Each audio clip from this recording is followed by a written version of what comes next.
सुंदर सा गाना है और आप लोगों के बीच में शादी सॉन्ग प्रस्तुत कर रही हूँ। अच्छा लगेगा तो ताली का साथ जरूर दीजिएगा आप लोग।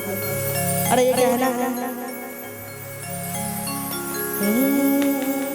कि तो हरा चढ़ाव गे बेटी सागो नहर दिया गे सागो नहर दिया गे कि आगे बेटी कि आगे बेटी कि आगे बेटी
आगे बेटी हारा दुल्हन कराबो तोर बिया आगे बेटी कि आगे बेटी हारा ही कराबो तोर बिया आगे बेटी।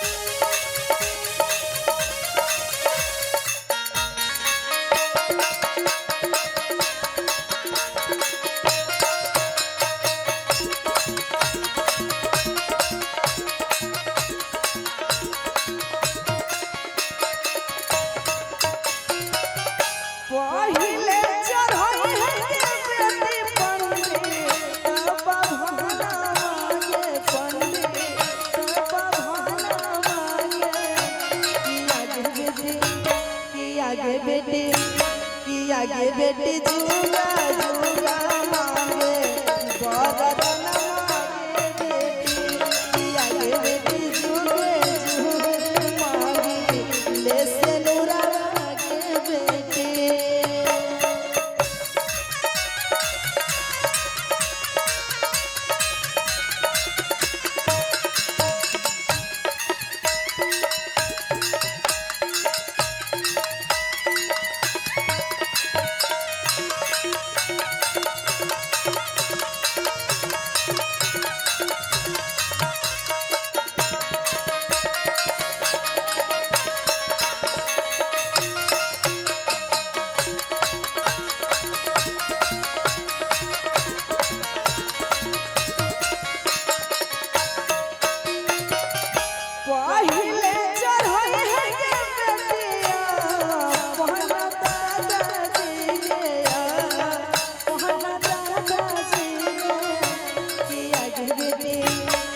आगे बेटी कि आगे बेटी तावा